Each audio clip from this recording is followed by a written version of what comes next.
my name is Harry, and this is Learn English with British Harry. How are you today? I hope you're well. I wanted to make this video because yesterday I received a notification from YouTube saying that it's been 2 years since I have been on YouTube, and I thought this would be a good opportunity for me to thank everyone for their support. It's been incredibly amazing. We are close to 10,000 subscribers, and I say we because I think this is a collaborative effort. I think by everyone subscribing, making comments, I think it's a really nice community that we are growing, and it's really encouraging to see everyone making comments. It really keeps me motivated, so I really appreciate it. I'm very grateful. And I think that these last 2 years have gone by incredibly quickly and slowly at some point.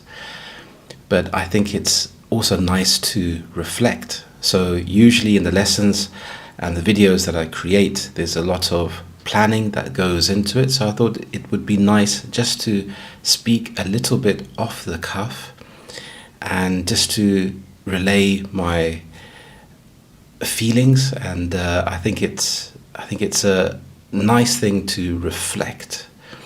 So how are you? How are things going? I hope everything is well. How is your English journey going? I think at times it can be frustrating, it can be difficult learning a new skill. I think one of the key things is not to compare yourself to other people, and also having realistic expectations. I think it's really important to be nice to yourself, to give yourself encouragement, because at times you may not have enough time to dedicate to learning English, even though it's something that you really want. And this is because life gets in the way.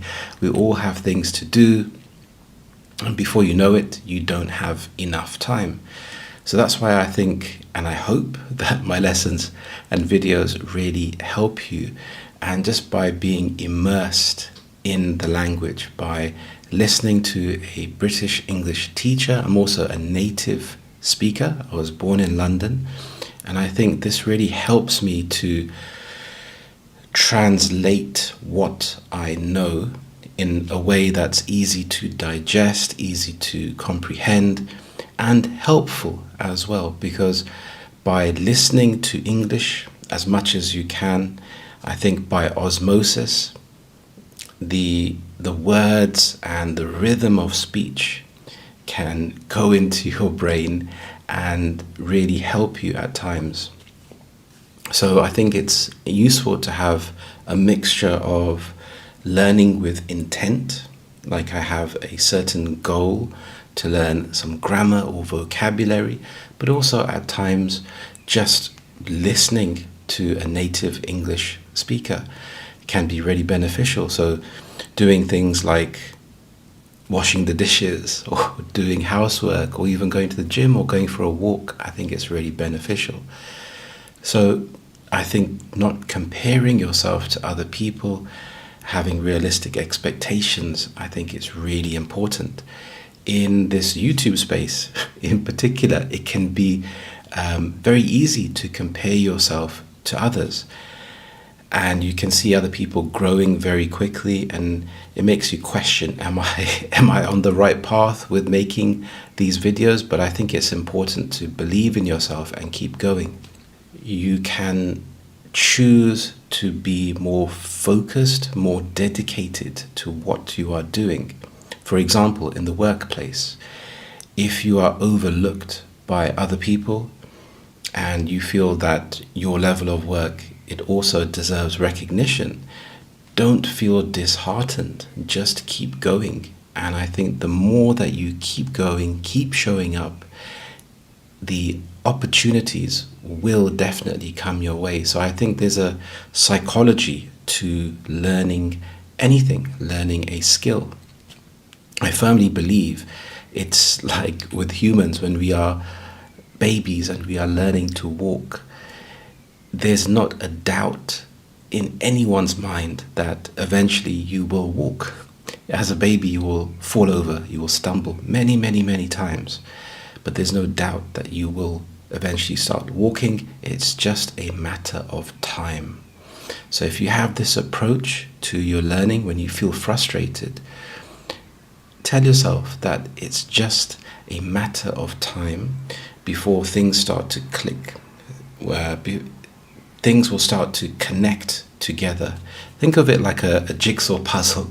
So you're taking pieces of grammar, vocabulary, fluency, and you're putting these all together. And it's really important to practice. If you don't have anyone to speak to, speak out aloud. Speak in your head. And with these, you can make it more focused at times, because you can, for example, think in English before you go to sleep. Recap your day in English. Have a conversation with yourself. When you wake up in the morning, have a conversation with yourself. Ask yourself, what will I do today? The brain loves questions. It loves trying to find the answer to a question. For example, why do I prefer a certain thing? Why do I prefer eating chocolate cake over carrot cake, for example? So it sounds a bit silly, but you're initiating a conversation with yourself, and you start to give reasons. And from this, you can use things like listing. For example, firstly, I like the taste. Secondly, I like the texture. Thirdly, I try not to eat too much chocolate cake and see it as a treat. So this way, you are naturally building your fluency, your conversational skills, and you're working on your vocabulary, because you will come across an instance where I don't know what the correct word is. So then you can translate the word from your native language into English. And this is brilliant. This is fantastic, because now you are starting to build up your own personal vocabulary. So it's really handy to have a book or even on your phone and write down these words. And the more that you do this, every day you will start to build up a database of words that feel natural to yourself. Then you can start to put these words into practice, and it's actually really fun. It gives you a release of dopamine, because it feels good when you found this word and then you've practiced it, you've used it in the right context, and now it goes into your active memory and it becomes part of you. So next time you have to say this word, it doesn't feel unnatural. So have perseverance, have belief in yourself, even have positive quotes. You can write them out or print them out and have them around your house. And this really helps. I really love quotes and psychology. And I think it helps with motivation. But even more important than motivation is having a routine. Because motivation will come and go. There will be times when you're not in the mood to study and your motivation would dip. But if you have that routine where I regularly watch my videos, for example, it will make learning English a lot more enjoyable. Watch the videos many times. Each time you watch the video, try to remember a certain vocabulary word, and then you can try to use it in context, because I think repetition is also the key to learning. The more times you can repeat something over and over again, it will start to stick in your memory. And I think it makes the learning process a lot more enjoyable. So, like I said, thank you very much for subscribing, supporting my channel. It really means a lot.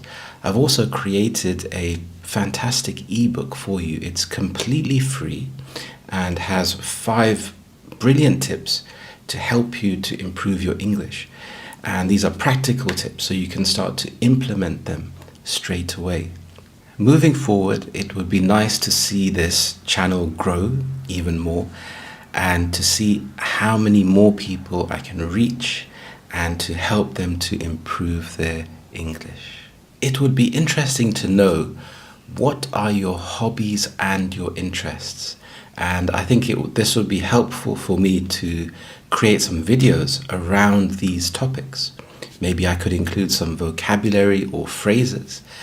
For example, I love to listen to football podcasts, and I can listen to an Arsenal podcast for 2 hours and hear them talking about the match or the players. And even myself, I find when I listen to the podcast, I pick up on an interesting word and it really helps. So let me know, what are your hobbies? What are your interests? I think for myself personally, so I like sports, I like psychology, I do like to unwind by watching a good TV show or good movie. At the moment, I'm watching a new series about Dexter. Dexter, it's a TV show, I would say, for adults, not for children, and it's a really good show. The original was shown quite a number of years ago, and then they had a new series, they brought it back, and now they've released a prequel to that, showing the main character's life growing up. And it's really interesting because if you watch the original series, you know how it ends.